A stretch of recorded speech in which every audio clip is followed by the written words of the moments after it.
Mamadi Doumbouya, le patron du palais Mohamed V, le contenu du discours, il ressemblera à quoi concrètement? D'abord, quand j'ai vu l'annonce, je me suis posé la question sur l'opportunité de cette sortie du président. Maintenant, en ce moment, 112 heures après le plus sinistre. De 112, vraiment. Plus de 112 heures après le sinistre. Je me dis, c'est quoi l'opportunité? Donc c'est une sortie tardive. Oui, mais trop tardive. D'accord. Le même jour ou le lendemain? Alors, peut-être que si on veut démentir des spéculations, il y a cette façon de démentir les spéculations que de se livrer à un exercice dont l'issue va justement être un sujet de débat, voilà, et un sujet de polémique, faire l'objet de polémiques certainement. Alors, maintenant, comme ils ont décidé que le président doit prendre la parole, et ils ont refusé que le président parte sur le terrain pour s'afficher, ce qui est normal, quel que soit ce qui allait être dit, avec les malades. Peut-être que vous aurez des images, peut-être en fond, du président. Hein? Oui, des images d'illustration. Peut-être qu'il a été, mais ça n'a pas été présenté pour le moment. Oui, allez-y, oui. D'accord. Oui, mais c'est important de présenter parce que ça crée de l'émulation, la sympathie. Le premier responsable du pays, il inspire.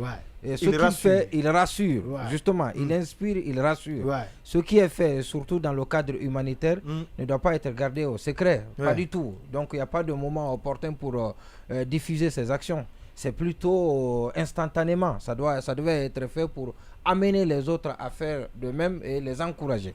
D'accord, ça n'a pas été fait, je crois. Et comme ils ont décidé que le président doit prendre la parole, et moi je n'en vois pas l'opportunité. C'est lui qui décide ou bien c'est on? C'est-à-dire l'entourage? C'est l'entourage. D'accord. Un président, c'est pas lui, c'est l'entourage. Bon, il y a des présidents qui sont d'une... qui y a des présidents qui prennent comme Macron par exemple. Voilà, donc quand vous lisez les livres concernant Macron, vous comprendrez que c'est quelqu'un qui prend ses responsabilités le plus souvent.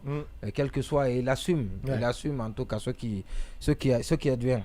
Alors maintenant, je dis bien, comme on a décidé que le président prenne la parole, et ce qu'il va dire, parce que si le président le faisait plus tôt, ce que le président allait dire, il allait endosser tout ce qui a été fait, toutes les actions qui ont été prises dans le cadre de la riposte, de la stratégie mise en place pour aménager considérablement donc les effets de cette explosion.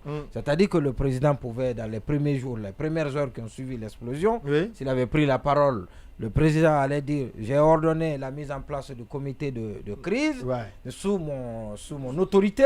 J'ai ordonné au Premier ministre de prendre en charge, les blessés, de faire l'évaluation, de prendre en charge les blessés. Et donc, j'ai ordonné au ministre de la Santé, des Finances, le ministre de tel, d'évaluer les pertes et puis voilà, donc les pertes, les répercussions. Et donc, c'est le président qui donne l'orientation. J'en appelle à la consolidation de la chaîne de solidarité. Absolument. Juste, ça devait, ça va être la chute du discours du président. S'il avait pris la parole, les heures qui ont suivi le sinistre. Maintenant que c'est 112 heures après, on n'est plus en situation, en contexte d'urgence. Et parce que les gens ont même commencé à regagner leur maison. Les blessés les blessés ont quitté la plupart. Les 80% des blessés ont rallié leur quitté domicile. l'hôpital, ont rallié leur domicile. Il n'y en a que quelques cas graves, on leur souhaite prompt rétablissement. Maintenant, on n'est pas dans une situation d'extrême urgence comme on l'était au début du sinistre. Alors, ce que le président va faire, alors donc ce qu'il devrait faire, ce qu'il pourrait faire, voilà, je suis parfaitement d'accord. Ce qu'il pourrait faire, c'est d'abord, il va vivement que des esprits brillants, éclairés soient dans son entourage pour l'aider à mieux gérer le pays. Il en a la volonté, il a l'étoffe, l'énergie. Mais je pense que ça pose problème. Il a péché dans les choix. Allez-y. Il va saluer les efforts qui sont fournis. Jusque-là, aussi bien par les secouristes qui ont été très braves. Qui se sont donnés, leur bravoure va être saluée. Qui sont donnés, bien évidemment, et qui sont sacrifiés pour sauver des vies. Il va rendre un vibrant hommage à ceux qui sont morts sur le champ, parce qu'il y a des sécuristes qui sont décédés.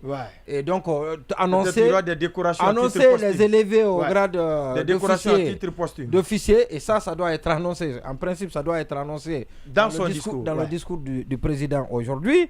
Et il va aussi saluer le sursaut national. Alors, maintenant, qui est venu avant même l'appel. qui est venu avant l'appel. Oui. Ce qui a été... La mise en place de la chaîne de solidarité a anticipé le gouvernement. Il va saluer ça. Mais aussi le soutien des pays amis. On peut broder comme on le peut. On peut maquiller comme on le peut. On peut mettre le vernis qu'on veut. Mais il va le dire dans les termes qu'il voudra et que ceux qui ont les rédacteurs de son discours le voudront. Et puis le président va demander ce qui n'a pas été fait encore, c'est peut-être la prise en charge des dégâts, des dommages subis par les riverains. Si la nouveauté peut-être, ce qui est attendu aujourd'hui par les riverains, ceux qui sont à Kaloum, c'est certainement cette annonce du président de la transition. La prise en charge entièrement des dégâts causés. Et la dernière chose, c'est peut-être, on l'espère, mais ce n'est pas très évident, c'est de faire des concessions et de constater qu'il y a un problème. Et ça a révélé, justement, ça a révélé qu'il y a un problème. Il y a une crispation. Les rumeurs ont démontré qu'il y a des choses. Et vous savez que quand on aime, quand c'est unanime, ça va dans tous les sens. Ce dernier point ne peut pas être reversé dans le discours de l'an, parce que bientôt, un discours de l'an aussi qui va être dit. Oui, mais un discours de l'an peut reprendre un pan d'un discours de crise. Réitérer un engagement.